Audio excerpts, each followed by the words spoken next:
It seems Parks has taken a leaf out of Melbourne's book when it comes to weather, so let's go and check out an interesting bus from down in Melbourne. Even though the city is known for its extensive tram network, at least when compared to many modern cities, rail-based transport isn't always the best fit for all public transport journeys, whether they be tram or train. So buses continue to play an important role in the city's transport network for many cross-suburb journeys. But even so, Melbourne has decided to look to the rest of the world in how to make its buses better, and at least in the case of CDC Melbourne, has bought a few hybrid buses, like this Volvo B5LH with a Volgren Optimus body. Overseas, hybrid buses have been popular for quite some time, and I remember going back to Toronto about a decade ago and seeing large numbers of hybrid buses that have been in service already for several years. In Australia, hybrid vehicles such as the Toyota Prius and Camry have been popular with taxi operators, so why are hybrid buses so few and far between in Australia? Things are starting to change, and hybrid buses are now going beyond the demonstrator vehicle status, and CDC Melbourne has been regenerating their fleet hybrid style, and South Australia is also purchasing some hybrid Scanias. The question I have is, are we now too late for hybrid buses to be a big thing? There are now quite a few capable, fully battery electric models available in Australia, with BYD and Yutong doing well, and the custom denting Element and Volvo BZL starting to gain success. And when it comes to regional operators, few have decided to go hybrid, and many are still buying Euro 5 and 6 diesels, especially if they're not electric ready. The first thing I noticed on board is, joy of joys, a nearly fully flat floor.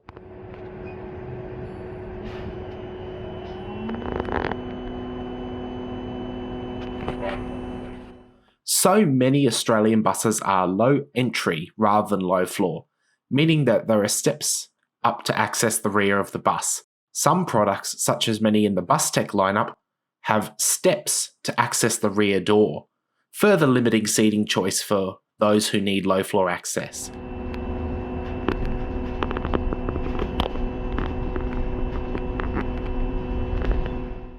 There is still a small step to reach the last row, but for accessibility, this layout is a big leap forward. Kudos to Volvo, Volgren and CDC for the specification choice.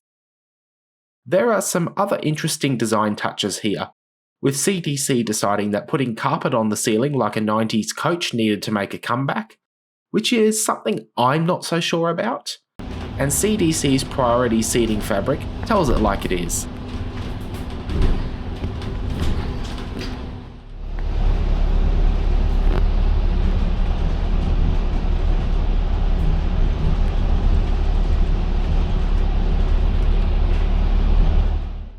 Despite those interesting choices, it combines for a professional-looking interior that gets the job done, and the bucket seats are decent for short to medium journeys.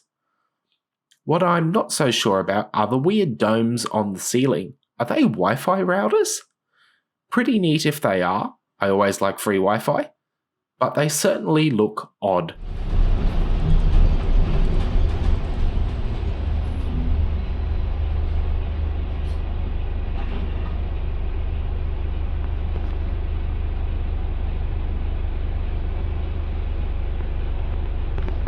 I also appreciate the fact that CDC Melbourne fitted these with 2 bus stopping lights, so you can still see whether the bell's been pressed from up the back. This bus was built back in 2019 and should have the latest Volvo D5K engine, a 5.1 litre unit with 240 horsepower and 918 Nm of torque, rated for Euro 6 emissions and a Volvo iShift transmission. Of course, being hybrid, there's also a 110 kilowatt electric motor and batteries operating in parallel, so let's have a listen now.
The mix of battery electric and diesel allows for most idle time and short distances at low speeds to be done just on electric motors. In an urban environment, this is great to have, as electric vehicles have zero tailpipe emissions and produce less noise, but of course, this is all achievable by a fully electric bus at all speeds. To me though, this hybrid approach seems like it would be a great fit for regional operations on a mix of town centre and inter-town services.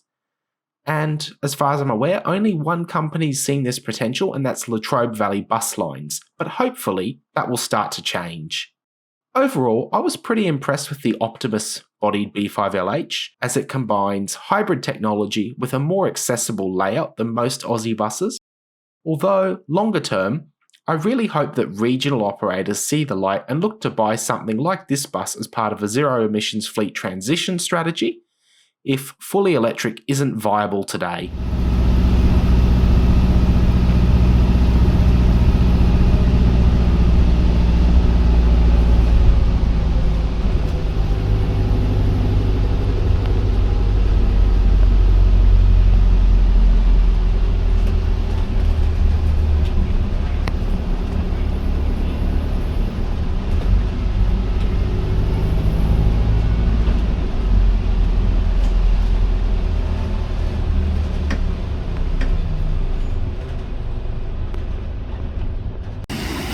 And as this B5LH departs Kinetic's latest acquisition, a BYD D9RA arrives, showing that at least in urban Melbourne, the fully electric bus is also making inroads. And if you're in the Footscray area, sunny Newends has some tasty and affordable bakery goodies. So, thank you for joining me, and I will see you again soon.